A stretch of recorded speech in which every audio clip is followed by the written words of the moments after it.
And the final session this afternoon is going to be nature, biodiversity, and climate change. And it will be moderated by Elena Dimitrova. Here she is, from Bulgaria.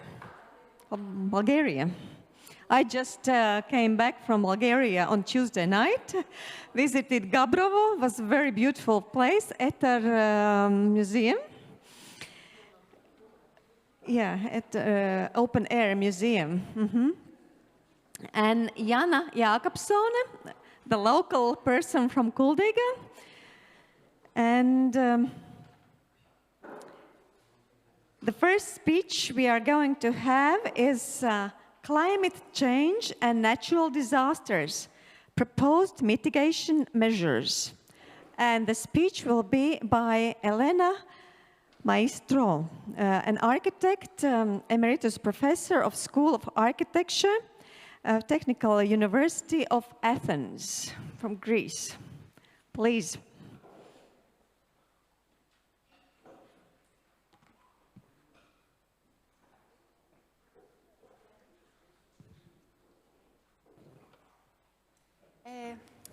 Good afternoon from me too. Good afternoon from me too. I hope I will not lead you to sleep because it's a difficult hour.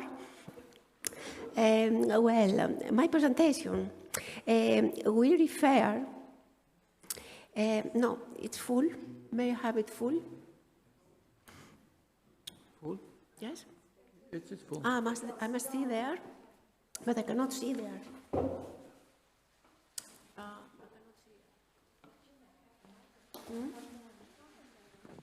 Like this, it's easier.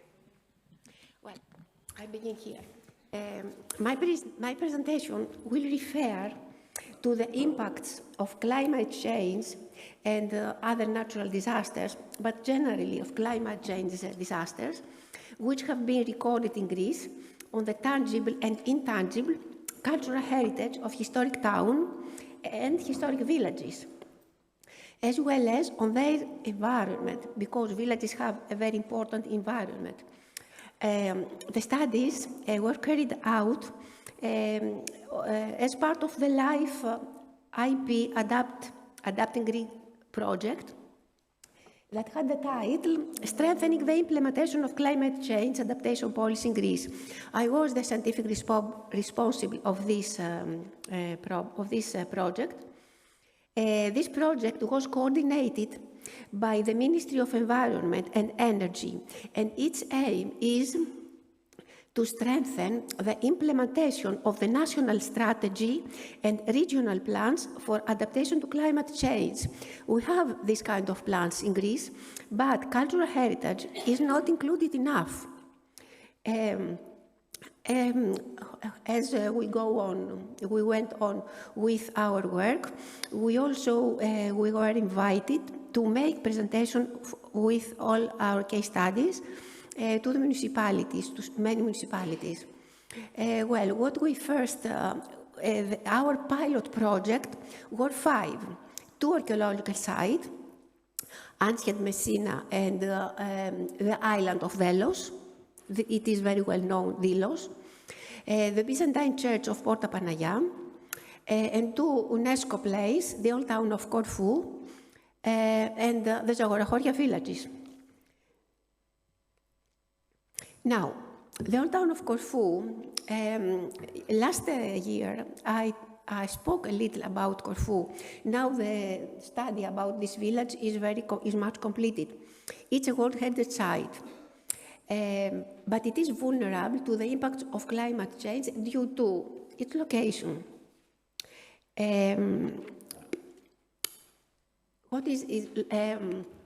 What are these impacts?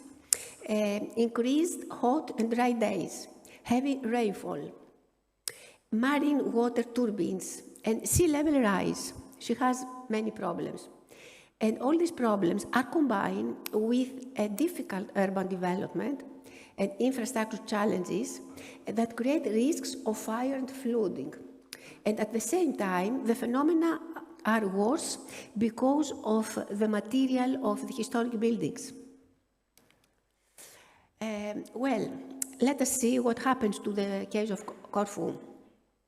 The winds, with the above-ground power networks, pose a fire risk.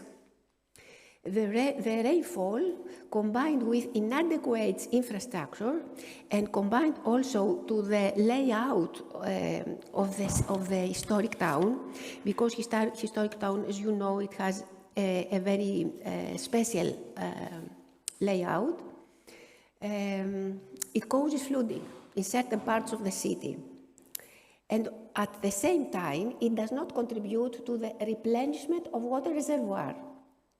Now, the project rise in sea level indicates a higher food risk for coastal areas. Drought, humidity, and abrupt temperature changes intensify the deterioration of the materials of the monuments and historic buildings. And finally, the increase in hot and dry days leads to high demand of air conditioning and thus greater electricity needs.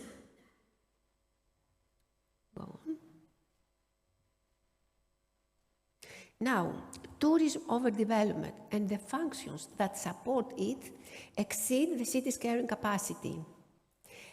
This results in water shortages, in strains on electricity supply, and traffic congestion during the tourist season. And you know the traffic congestion makes difficult to people to go away and to maybe other cars to help to go in the city. Now, socioeconomic factors such as the excessive growth of restaurants, the occupation of public space, the large number of visitors, as I said before, in the summer months, combined with high building density and narrow or winding streets, make evacuation of residents and visitors difficult. I told it before, or even impossible. And also, they hinder the access of emergency services in case of a need.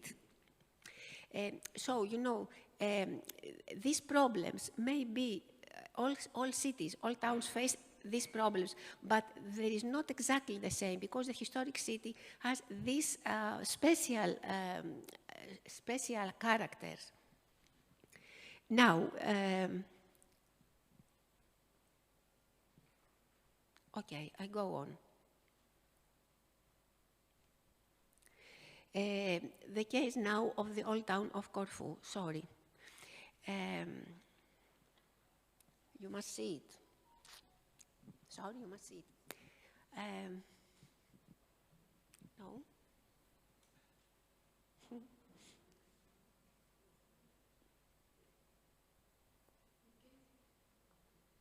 No, I must go to the proposals. Well, what are the proposals? Development of a data observatory, preparation of a fire prevention plan, looking also to the uses of the city, of the town, as I said before, flood control studies and works, and of course, improvement of building roof drainage systems, because there are some problems in Corfu, and maybe not only in the historic buildings of Corfu. Continuous maintenance of the materials of buildings using appropriate materials, because there also we have problems with the kind of restoration of the historic buildings. They use cement, they use materials that are not appropriate. Then it is important to make the installation of electricity underground, because this is a big problem for the fire. Preparation of rescue and evacuation plans. Then the city has a management plan, but in this management plan should be integrated the climate change adaptation mitigation measures. Of course, furthermore, to draft a presidential decree with the permitted land uses, and with the permitted allowed occupation of public space, because as I said before, we have much tourism, much restaurants, much occupation of public space. Then to formulate a visitor management plan based on the city's current capacity. And of course, training seminars on risk prevention, as well as education programs. And we make educational programs now, in Hellenic society, training property owners and engineers in conservation and restoration techniques using appropriate materials. How can I do this one? Now, we go to the other case, the rural traditional settlements of Zagori. These are rural residential complexes of great architectural interest. They are also introduced in the UNESCO, they are UNESCO places.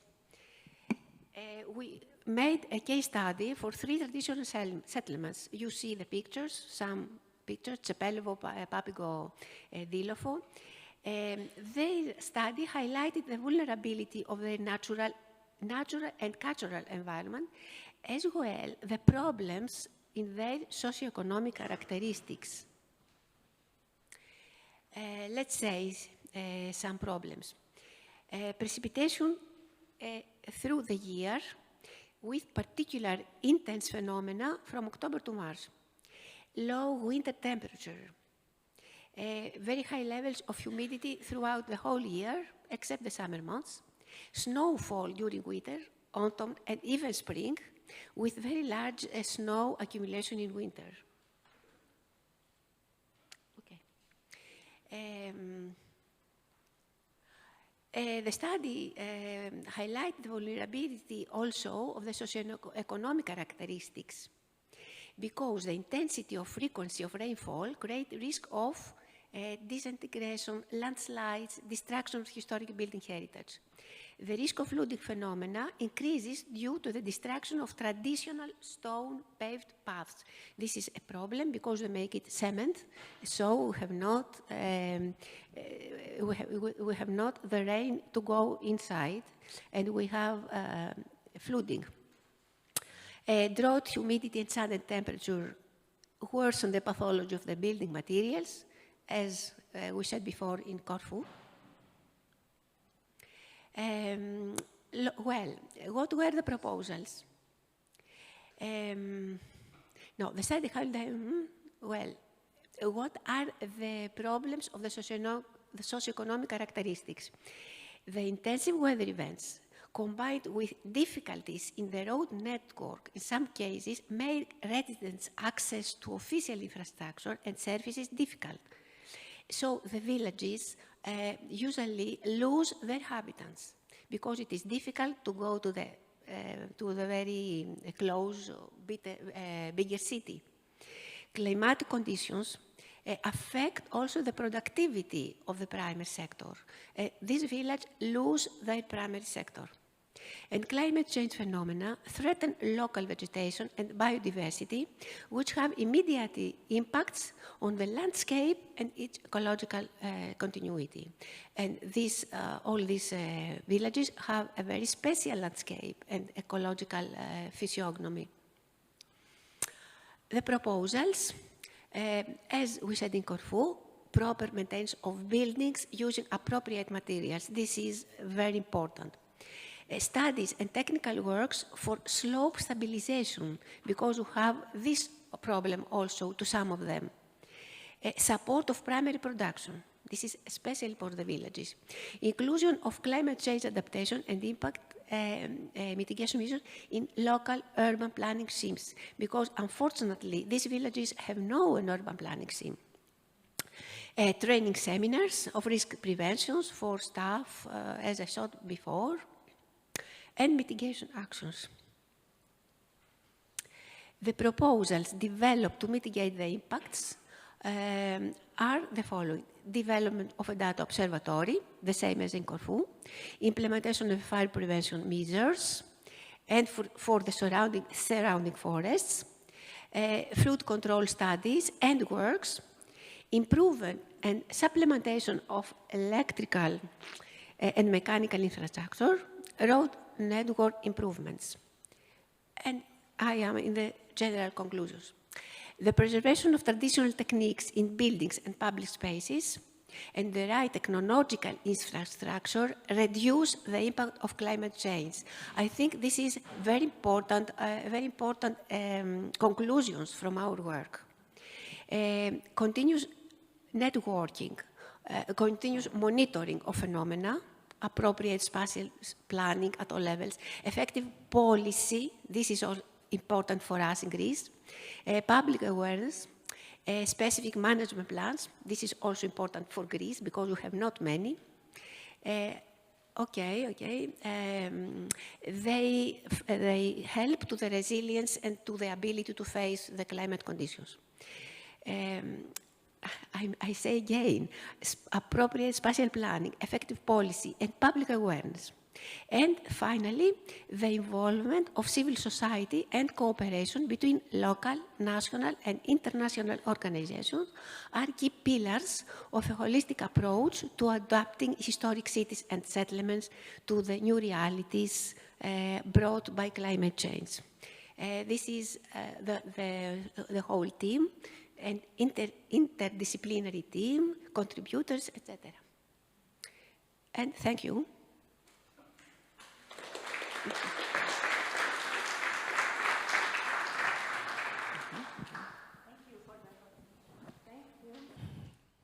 Thank you for the great insight of your country and your place. Could you please stay somewhere in the front? Don't go that far. And that's for presentations. And the next speech that we are going to have is Biodiversity and Green in Mediterranean Historic Cities, Be Green Project. And it will be presented by Juan Garcia Esparza from Spain.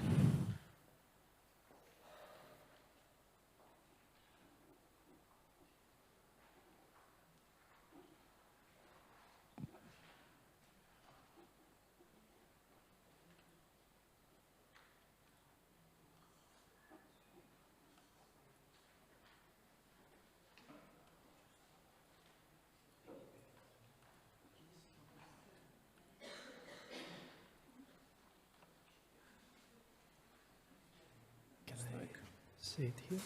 Yeah, this. But I don't have it here, right? It's there. Okay. This one. Right. Well, my name is Juan. I am the coordinator of the international project, which is ongoing. We started in January. It is called Be Green. It's about introducing or enhancing biodiversity and green areas, spaces in Mediterranean historic cities. My colleagues co-leading this project are Georgios Artopoulos from the Cyprus Institute, Margarita Calmeiro from ICOMOS in Portugal, and Maria Luce Stanganelli, colleague of us here in CIVVIH, from Federico II University. We received funding for this purpose to develop a new methodology, a new tool in the call driving urban transitions, right? So with this contextualization, our project feels very fitted to the strategies for enhancing historic city resilience. I don't know if to disasters, but at least to change, right? So the area under assessment is the Mediterranean. The cities we chose are Coimbra in Portugal, Cuenca in Spain, Napoli in Italy, and Strovolos in Cyprus. The reason for choosing these cities is because they share commonalities, mainly about the composition of the cities, the dense composition of these historic cities, but also the weather, the climate they have. 3 of these cities are World Heritage: Coimbra, Cuenca, and Napoli. we wanted to pick these cities because it was a kind of challenge to develop a new tool to introduce or to rewild these historic centers. According to what we already have in our Valletta principles about the aspects of change, literally, the Valletta principle says that historic towns and urban areas, as living organisms, are subject to continual change. These changes affect all the elements of the town, natural, human, tangible, and intangible. Change must be used to improve the environmental context, the spread of accessibility of green spaces, and to avoid undue pressure on natural resources. Right. This is our Valletta principles. Under this umbrella, cultural umbrella, or preservation umbrella, we also were funded because we took into account the umbrella of the green side of the matter, right? The Green Deal Pact, the European Green Deal Pact, with some of its regulations, legislation, the European Biodiversity Strategy, the Nature Restoration Law, the Strategy on Adaptation to Climate Change, or even the Soil Strategy.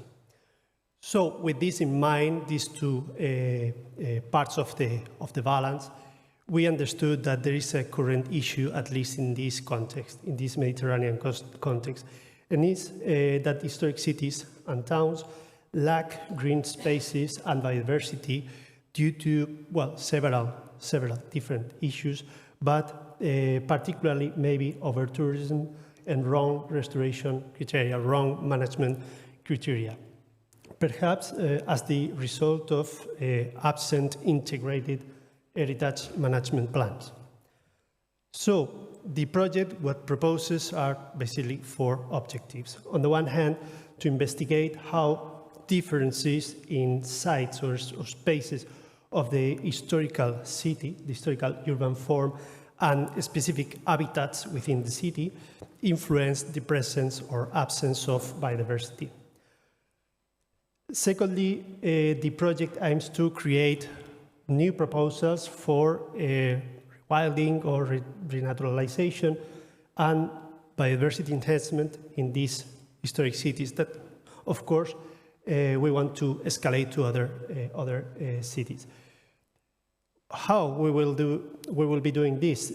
By using indicators. Maybe it's not the best option, but it's one to develop a tool, the thing we need, to develop a new methodology. Through the assessment of urban building and environmental indicators, but also cross-analyzed with the social perception of these spaces we are analyzing with indicators. So by the end, we propose this methodology that I explained somehow, because, well, as I said, the project is 6-7 months ahead. So what we are doing is to selecting specific points of the historic center. This is the protected World Heritage Area of Cuenca in Spain. We are selecting specific points of the historic city in order to assess those indicators. The red ones, the red points with a buffer of 25 meters radius, these red points belong to a typical street, narrow street from our Mediterranean cities. The yellow one, belong to spaces, more open spaces such as squares or parks within the historic city.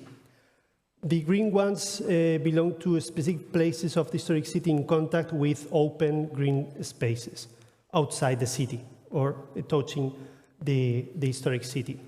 And the blue ones are spaces that connect with the ensanche or with the continuum of the city, right? So why we do this for the analysis of these spaces? Because of 2 objectives I mentioned before.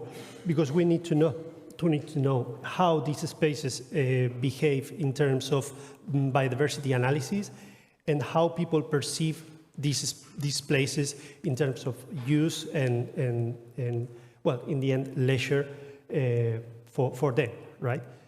So we did the same for the 4 cities, Coimbra as well. We introduced a new category, urban category, because they have a river. We did the same for Napoli, just within a small part of the historic center, because Napoli is huge, it's very large. And the same for Strovolos in Cyprus. So far, we have finished with the first work package, which is to establish this framework, to set the indicators. We are now about to analyze them statistically, but in the end, the objective is to define the conceptual framework and the key indicators of the project. What are those indicators? Well, sorry, because of the size of the letter, but well, land cover, the land cover of these places we selected, these buffers, the road width, the road use, the vegetation height, terrain height, and terrain slope, all with their classes, the description, and their units, because we need these parameters to be mapped in a GIS context. That was for the urban side. We developed other indicators related to buildings, right? Building volume within this buffer area, building height, conservation state, presence of balconies, because eventually it can be used to enhance biodiversity, and roof type, the type of roof. So with these indicators, we lack the biodiversity ones, which were focused on birds species. Biologists decided this parameter as the marker of biodiversity, and well, it was decided by the team that it was the right one.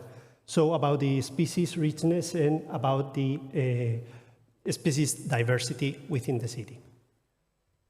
So we are now about to start the second work package, which is about retrieving the information from stakeholders, from people. We need to know how they perceive, how they value these places in order to correlate the responses they give us to an opinion pool, basically, and to the conversations we will establish in order to understand what places are of more interest or of more relevance for them.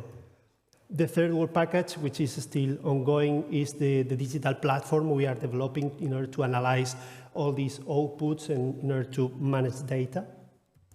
The fourth one is, well, about the cross-evaluation of results and about the evaluation of the project together with other contemporary projects in order to enhance impact and the exploitation of results. So, summarizing main outcomes of this project.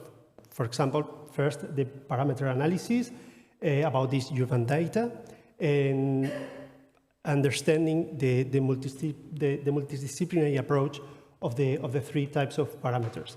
Correlation of data through these interactive maps to define the specificities of places.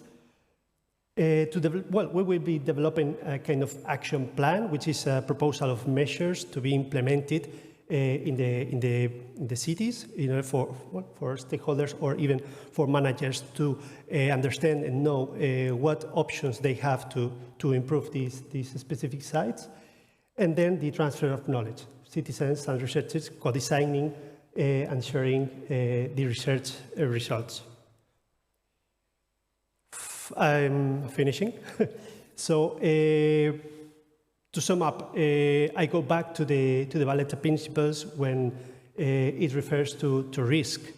The Valletta says that conservation plans offer an opportunity to improve risk preparedness and to promote environmental management and the principles of sustainability, which is our case in this project. As I put it there, Big Green proposes strategies for enhancing historic cities' resilience towards a better integrated urban management. That's it. Thank you.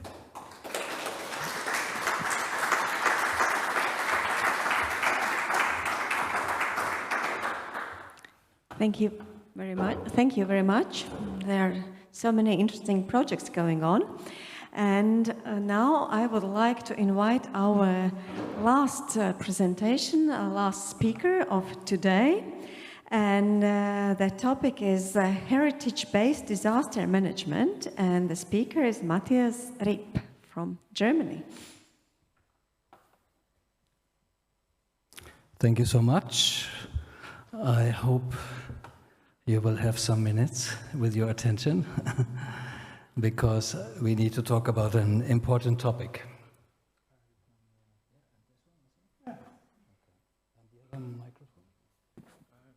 Like this one? It's working. Okay.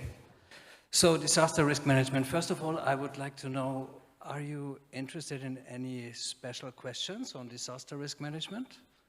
What do you want to learn? Who is brave?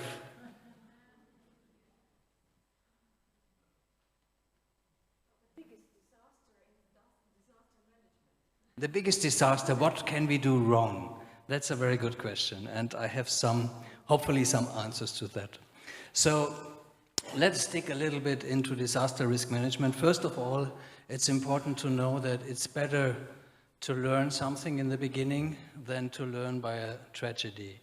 And I think in cities where we don't have had a big fire, like you said in Norway, or for many years nothing happened, we may forget about the threats. So I think it's important that we proactively think about disaster risk management. And basically it includes different things that we need to do. It's about the identification of risks and hazards. It's about prevention and mitigation. It's about preparedness. That is the phase when we have the feeling that something might come. It's more close to the event, and then it's about recovery. And we have this disaster risk cycle that's present in different forms to make administration, people, and colleagues understand a little bit about these different phases. I think it's very important because disaster risk management sounds like a big, complicated thing that we have to do on top of the normal work, and that helps a little bit to make it into small pieces. What are we doing disaster risk management for? For the disasters to come. For the disasters, huh? Or do we only want to save the buildings? No, people. People, right? It's about people. So I think we cannot separate disaster risk management and looking only at heritage. It's always about heritage and people. So we try to protect basically urban systems that are made from people and heritage and intangible things. So why is it more important? Because the number of disasters is increasingly getting at a greater scale and dimension. 25% of the world's landmass is somehow at risk from natural disasters. And here I focus on natural disasters, fully acknowledging that risk management is much more. We have risk of war, we have health risk like we had in COVID, we have things like financial crisis, we have things like depopulation and degrowth, we have much more risks. So I think only few cities, I know one city in Norway that does a risk management addressing 24 risk factors, which goes far beyond natural disaster risks. So just to keep that in mind, and what is accelerating the problem is population growth, increasing levels of vulnerability because the cities are more densely populated. Sometimes poor planning, of course not in Germany, but I'm joking, maybe especially in Germany, and climate change is just coming on top of that. So here you can see a nice statistic that is a little bit threatening. It's not about climate, but it's about the natural disasters and how they have increased in intensity and dimension in the last years. It's pretty obvious that we need to do something, and we can translate the word risk into some things that are relevant for us. So maybe R is about responsibility. It's a big question. Who is responsible for disaster risk management? Is it us? Is it the fire department? Is it the catastrophe people? Is it the police? Is it the mayor? What is our role? It's a big question and it's not fully answered. It's about impact. So what is the impact of disasters? At the end, they affect humans and people, but they affect a lot of other things too. Heritage sites are often especially vulnerable because they have a very specific, and I don't need to tell you this here in this room, but we have very precious materials and buildings, and we want to keep it. So maybe it's different if you have an area with a lot of heritage than you have like a new built town. And it's also about knowledge. When I talk to other site managers, at least in Germany or in Central Europe, the knowledge about disaster risk management is pretty low, to put it politely. So there's not a lot of knowledge. Just to give you some examples, I kept the most shocking pictures out here, but we have earthquakes that are devastating and often hit heritage sites, like here in Bam, for example. We have this temple area in Yogyakarta, we have this earthquake destroying, of course, not only the heritage, but also the surrounding cities, having a big impact. So what do we have in terms of resources? Does anyone know the resources from ICOM on disaster risk management? Has anyone taken part in a course from ICOM on disaster risk management? Oh, okay, good, good. Because, I mean, that's an excellent way to get knowledge about that. You have to apply, and it's a selection process, but you get very hands-on training and knowledge of disaster risk management, and it's highly recommended. And it's not only for young people and students, but it's also for professionals at maybe my age. So you can still go. So in ICOMOS, they have this disaster risk management document that is maybe a little bit outdated, so I think it's going to be renewed. There's a lot of energy in this field of disaster risk management. ICOM is preparing a new course, they're preparing a new document as well, and ICOMOS is part of this initiative, so there is a little bit a new understanding that is more broad and more systemic evolving around disasters, and I think we will see that in the upcoming documents. ICOM, what I said, they build the capacities, they have these training workshops, and ICOM is often a little bit forgotten in the heritage sector. We tend to focus on ICOMOS or the museum people on ICOM, but in ICOM is really a lot of good resources and a lot of energy, and they are very open to new developments at the moment. So I see a lot of change in ICOM coming. So now I tell you about a project that we have been running on the German level.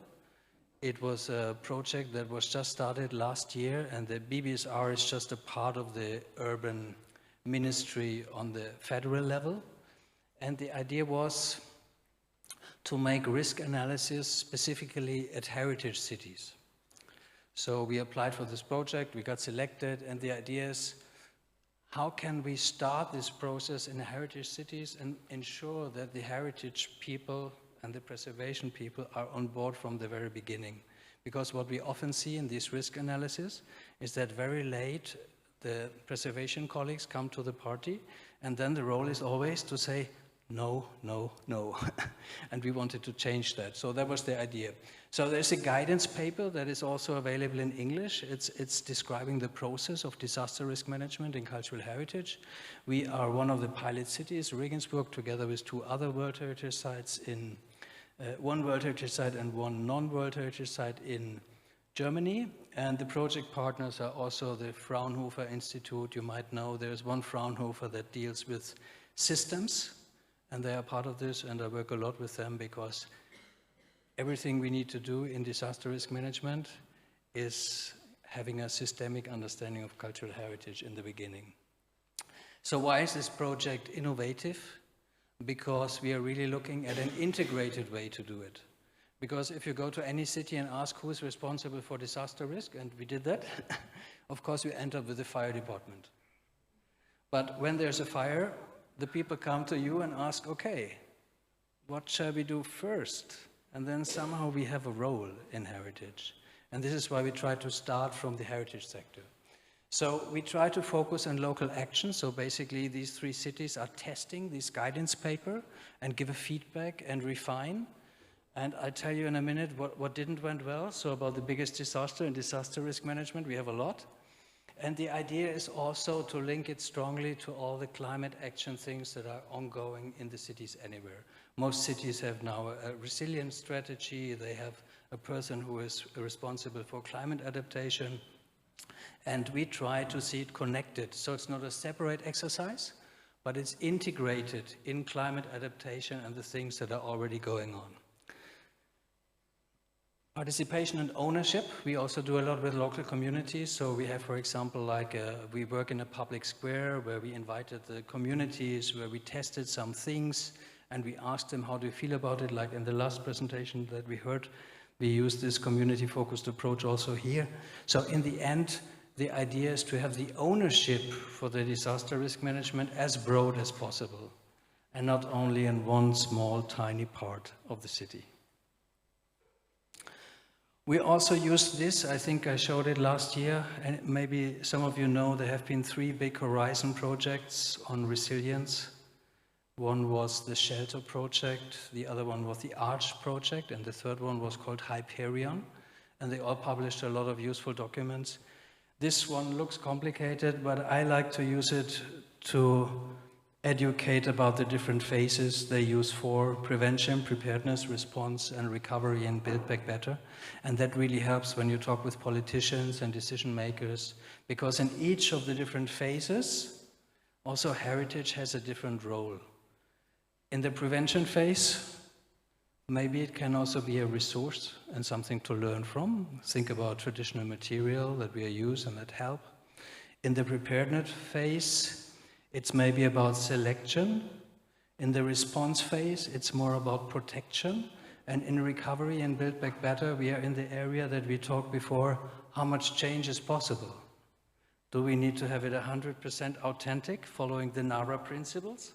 Or maybe we can have it 90% authentic and a little bit better prepared for the next disaster.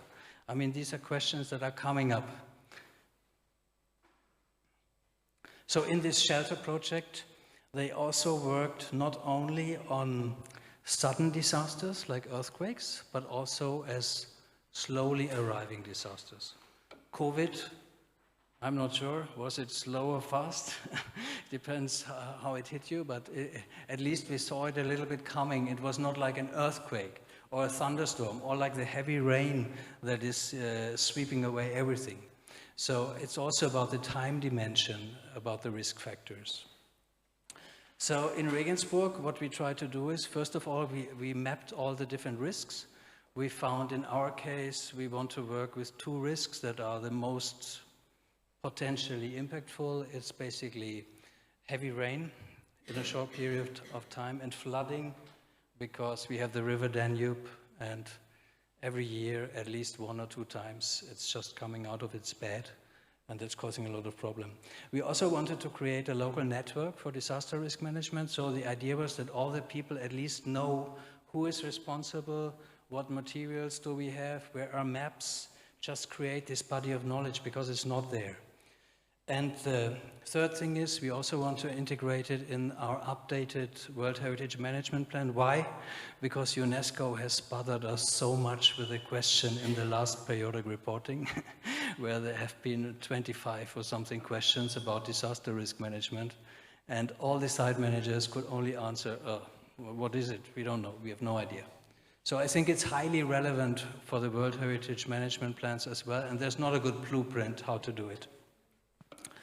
So we had a kickoff workshop, we have regular workshops together with the Fraunhofer who are moderating, and then the idea is to develop some coordinated action plans. It's not really clear what will come out at the end. It's more about the process and getting the people on board and somehow start to bring this topic to the city. So, challenges and disasters. The biggest disaster was to get the colleagues come to the meeting. Why? The people who were responsible for disaster, like the fire people, they said, oh, we don't have time, we have 5 jobs that are not filled with people. What do you want? So that was the biggest obstacle. Other parts of the local government, also, I must say, the preservation department, had really a lack of understanding why this has any impact. They didn't really see that they have any role in this, and we had a really hard time to get them to the table. And we were surprised by that. We thought it's not necessary to explain that we need this, but it is. So that costed a lot of energy. Then, of course, it all comes down to limited financial and human resources. I mean, you need to have people and ownership. You need to have people who would like to learn about these things and come to the meeting and who speak up. And also the lack of public awareness about the vulnerabilities, because as I said before, if there hasn't been an event for a long time, the people forget. And they don't sense that there's something to do here. What are the opportunities? I will manage that. The opportunities are we really want to mainstream the disaster risk management in an integrated way. We want it to be in all the planning documents, not only in the site management plan, but also in the urban development plan. We are also thinking, is there a place in the local administration where there can be a special responsibility long-term? Maybe we have a matrix organization that in all the different sectors, one person is responsible for disaster risk management and they meet 2 times a year or something like that. So it's also about governance and how to put it to the road. We want to enhance climate change adaptation, also with having heritage at the beginning of the process, which I know in many cities is not the case, and I think it's a big miss if we don't do it like that. And of course, we also want to strengthen international networks. This is also part of one of the urban agenda projects for the EU, and we try to bring it into different networks because everybody is talking about disaster risk management at the moment, so we try to offer some experiences here. And with this, 1 minute to go.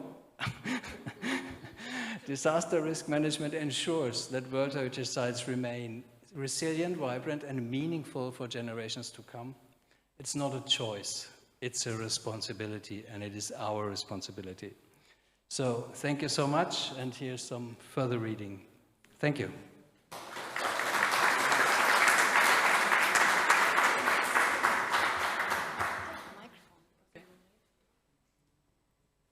Thank you for all these very, very interesting and valuable presentations we had this late afternoon.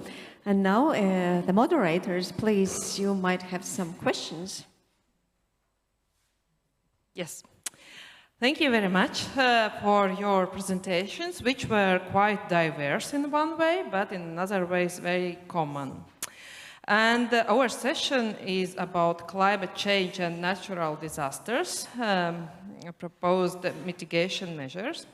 And from your presentations, I pointed out some key words, which are analysis, planning, risk management, public attitudes, involvement and education, pilot projects, analysis of indicators, and experience building, biodiversity, green infrastructure, transfer, and specific plans for specific heritage cities and regions. So what is appropriate for another place, it's not appropriate to other place. And my question is about transfer of knowledge, about preventive management of risks, 24 risks maybe only natural, and about the risk management. What exactly can each individual resident, inhabitant, professional do to promote this responsible attitude to risk management, where they can know what they can do in your places in Regensburg, in Greece, in Spain, in other places. So I'm very interested in this situation, what I can do to prevent disasters and risks, where I can get this information and how I can involve. You have yours. Well, okay, that's, I think, first of all, we from the government need to start the party, okay? And then we can invite the guests. And how to invite the guests, I think, to put to put the idea forward that the citizens can do a lot to prevent risks. Is true when it comes to things like fire, for example. And I've seen a fantastic example in Norway just this spring in Notodden, where we had a guided tour with the fire manager. And he told us how he explains the fire risks and the fire load to the inhabitants.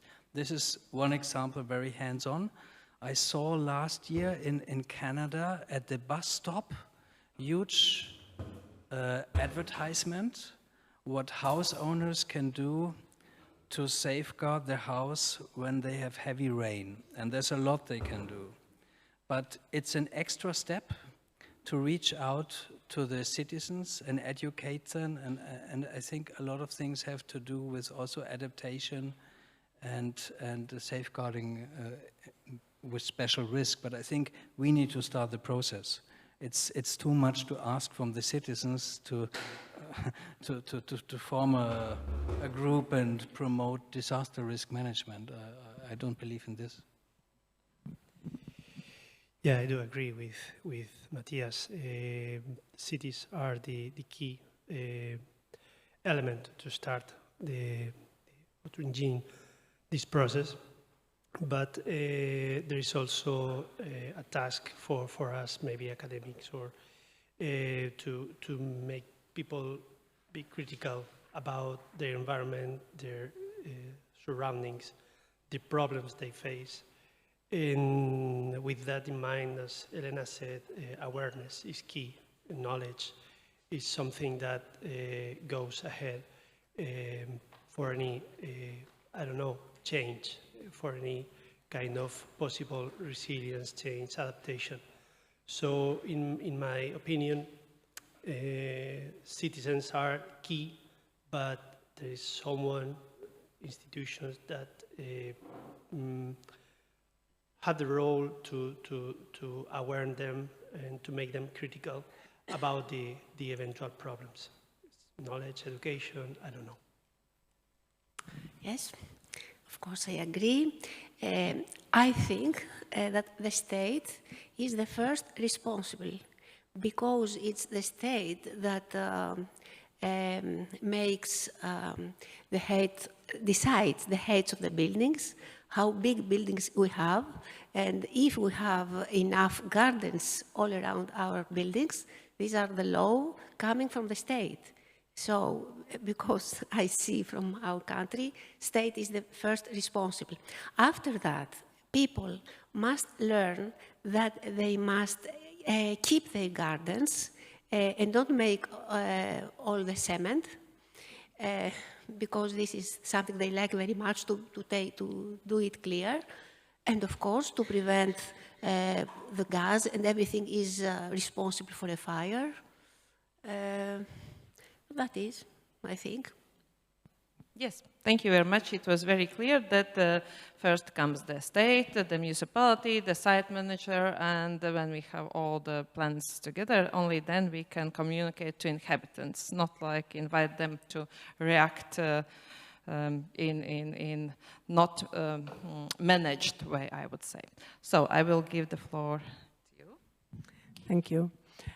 I first want to thank you. That was really interesting and very, how to say, inspirational. Because in a way, it draws the attention on issues which are very much already in front of us. In a way, you have been doing great things, but in a way, you put the accent on the vulnerability of historic cities. And there are many ICOMOS documents repeating recently that we should also use heritage as a resource, and we should be able to take the wisdom of heritage with us for the future. I heard some things you mentioned about what we could learn from what you investigated, and what are the major findings concerning how these historic settlements survived all the challenges they met on their path.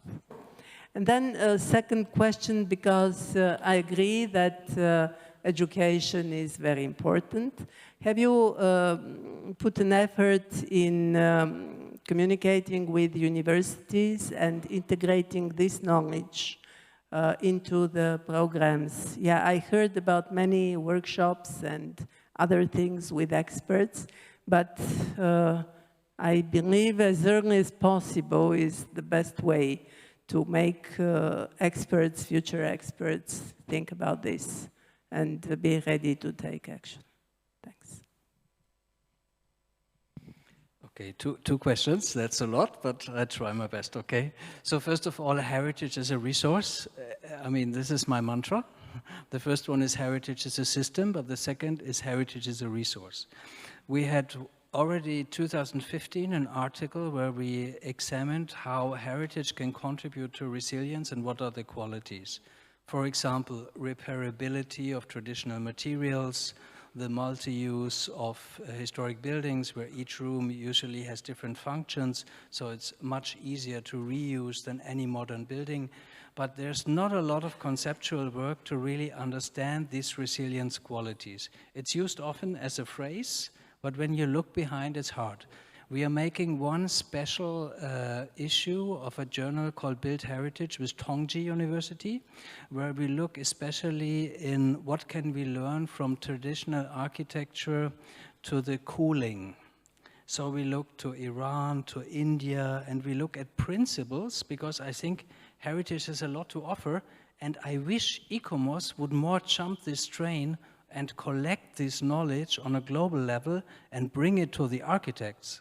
ICOMOS could do that perfectly, because at the moment... CIVVIH as well. Okay, yeah, but it's needed, because the young architects first think of technical solutions with a lot of energy and heating, etc. And the second question with the universities, well, what we, for example, did, I had an exhibition with students on climate change and climate adaptation, and it was a wonderful experience because the 20-year-old ones, I mean, this is a topic that is so close to their heart, and they make much better communication about all these issues that we ever can. So I think we need to involve the future generations in all these communication and education activities, and we cannot forget that if we do it, it's more like teaching, but we need to involve the young people. Yes, well, I will go to through the second question, which is about universities. In our project, we have several actions, plans to spread the word. We are participating in the Mediterranean Scientific Night, or the Mediterranean Scientific Night, in which all the universities, museums participate from our side, from the 4 partners. We are exposing the project. We are reaching an audience that without this space it would be impossible, because we are presenting the project to the whole campus of our university, not just for architects, but also for other students from, I don't know, laws, etc. Right? So, I mean, it's a huge action. We also use advantage of the social network. I mean, Instagram, LinkedIn. All our information, all our results, and everything that we want to spread, we use these platforms. This is compulsory to reach at least some impact of this project. We'll reach, I don't know where, but the intention is that to spread the word as much as possible. Well, I don't remember all the questions. In our universities, students are involved for many papers about how the traditional architecture and traditional buildings and villages are resilient. We work on that very much. Also, we have some research programs that that conclude to how resilient is also maybe neoclassic architecture, popular architecture, how it is correct with the sun, the wind, the windows, etc. But what was the other question? So we work that in general in universities and research programs. Actually, you combined both, both questions in one answer, because the first one was about the messages of historic settlements. What was the main thing you learned about how heritage could help us better face, yes. I said before, showing the public space of a traditional village that is paved and it can accept rain. This is very important. Also, the small scale of the buildings, the gardens, there is free space. We don't make all the ground covered. And in Corfu, we realized that the older part of the town that had an older infrastructure were much better to the flood. They had not flood, but there was flood in the newer work of the city, of the town. This is not good. Thank you so much. I do hope these messages will go where they should go, and it's part of building a new culture, actually, expert culture and citizens culture and institutional culture as well. Thank you.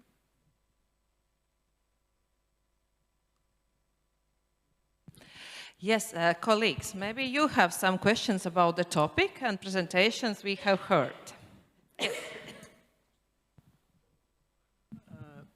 It's Agna. Just one question, mostly to Matthias. Have you discussed much the principle of risk acceptance level? Because 100% risk prevention is not possible or viable. So, is there? How do you deal with the concept of risk? Yeah, we used that, and we learned a lot from Fraunhofer actually in that. So in the way we work, we have a matrix where we identify the risks, and then we look how much is a risk potentially has adverse effects for a specific place, area, street, whatever. And then we place that exactly in this matrix where there's like a threshold for acceptable risk level. And it depends on the different risk factors. For some risks, like, I don't know, that an atomic power plant close to us will have a nuclear accident like we had in the Czech Republic in the 80s. I mean, this is a risk that is really hard to influence. So we would put that in a very high level of acceptable risk, because there's not a lot we can do. For other risks where we had a lot of influence, like for example, how we organize that the water is going in the ground and increase all these systems, this we put at a much lower level. But that was a point of discussion, but not in great detail, because we did this risk analysis with like 8 colleagues from different urban departments. So we couldn't also make it too technical. It was more about having the awareness that all this is a risk.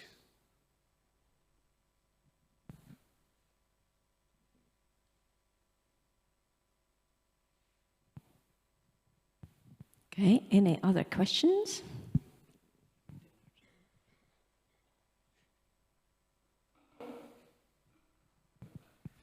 Sorry for disturbing for the second time.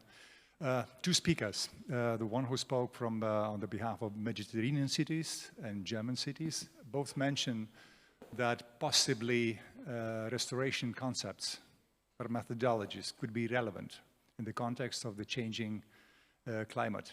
So do you think that the fundamental, doctrinal documents of ICOMOS is in fact facing the time for possible or potential review? Shouldn't we start thinking about that more rationally? That's a really difficult one, Gediminas, but I know you, and I know your like for intellectual battles here. Thank you for this challenge. So personally, I think that one problem that I see is that all the preservation we do and all the heritage management we do, at the core, it's still 90% about buildings and things. And I personally think we have to broaden and better understand the qualities of the heritage systems. And then it would be easier to find ways for adaptation. Because how everything started with the development of the heritage sector in Europe and all these doctrinal documents from the Venice Charter and the European Year of Architecture, I mean, we saw that it started with churches and towers, and then it was the ensemble, and now we have the historic urban landscape. And we can see this development going from a single monument approach to a systemic approach. And I think in ICOMOS what we would need is some documents to understand the system and how can we make the system adaptation possible. But that needs also to go beyond.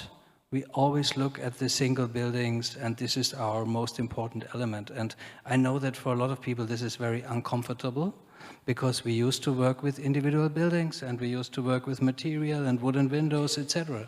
So that's quite a revolution. I see it a little bit on the horizon when it comes to this, what is now more often called a new heritage approach. There is more and more theoretical papers emerging to understand that, but I think ICOMOS, I don't know much current papers that are jumping this train, but I think it would be needed, because one thing that I wanted to mention earlier is also, you know, we have so much to give. Even if heritage cannot change, heritage gives the people a sense of feeling at home. If you ask the people, where do you come from? 9 out of 10 times they mention a heritage building, because it gives them a safe space. It makes them secure, and this is heritage. So we can put this quality to all this change that is happening anyway with new transportation and a worse climate, etc.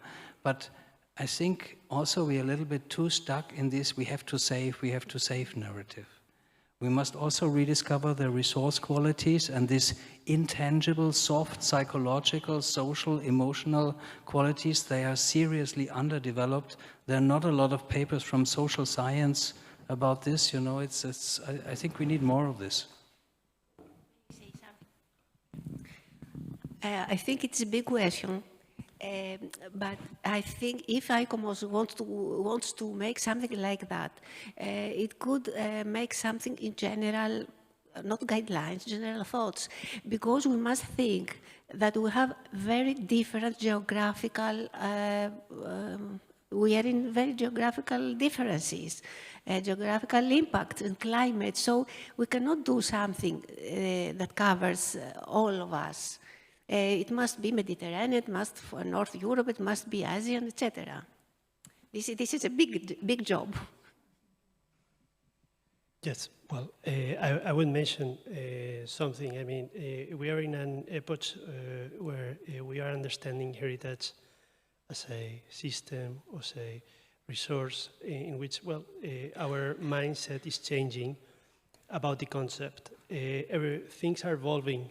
Documents, etc. We are trying to well, put forward more or new documents in order to actualize all our knowledge.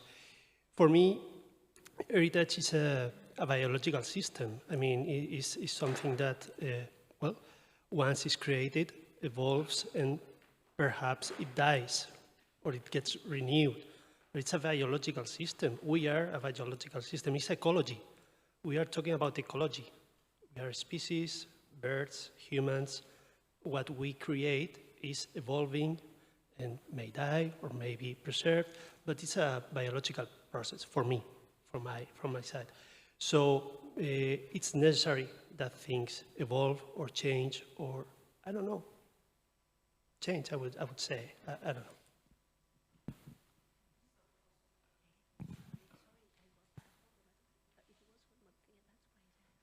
Yeah, thank you.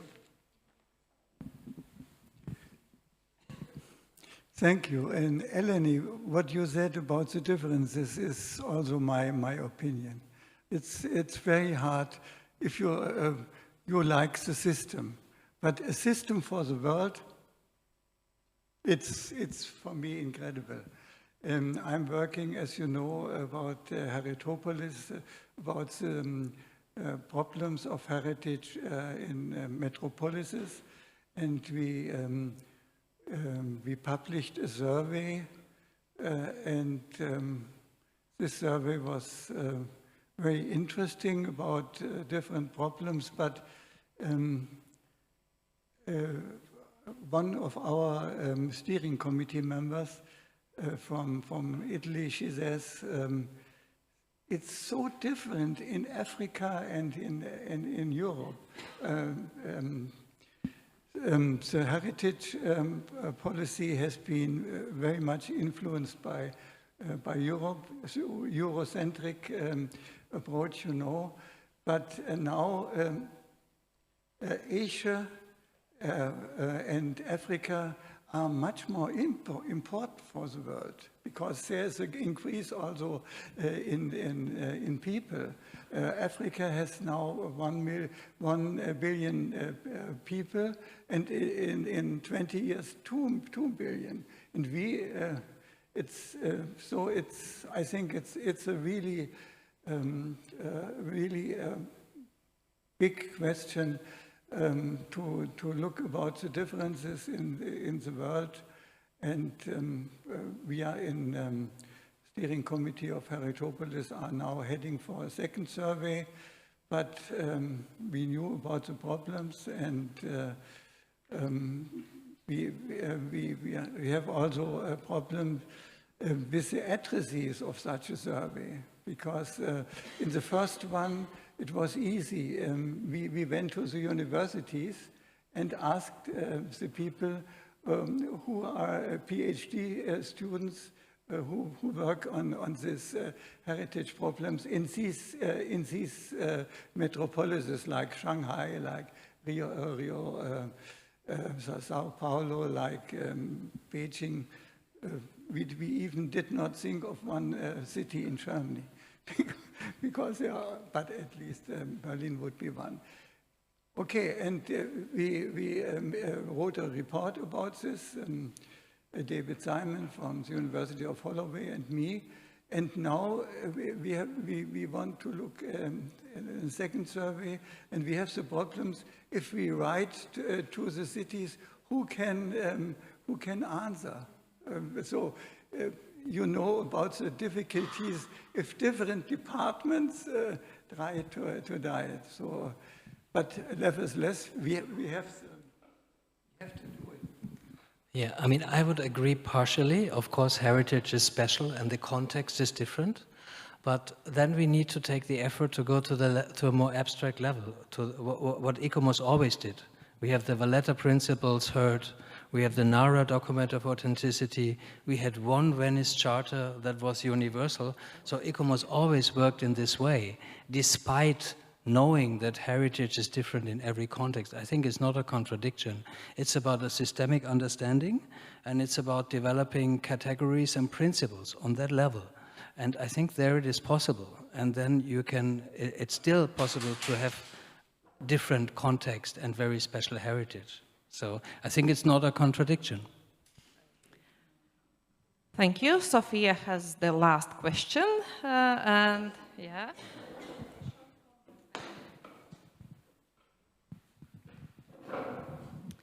I would like to thank all the participants in this section. That is very, very interesting, because we have some real directions in order to manage the situation. I think that we have to be conscious that particularities and differences exist. But we need, I agree with Matthias, we need some principles. So it is important. Principles is the way of thinking and decide about the situation. So we need And I think that our committee can offer something on this matter. Anyway, I think that, I know that, I think that everyone knows that there is an official document from ICOMOS that was accomplished in the beginning of COVID and pandemic, our common future, or something like that, concerning the climate change. And there are some principles inside. There are the description of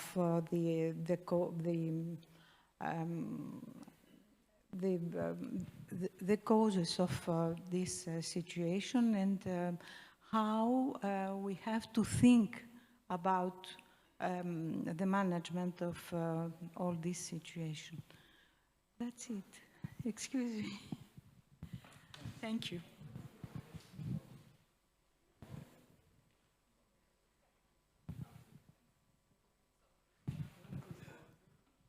Yes, thank you very much. I close this session.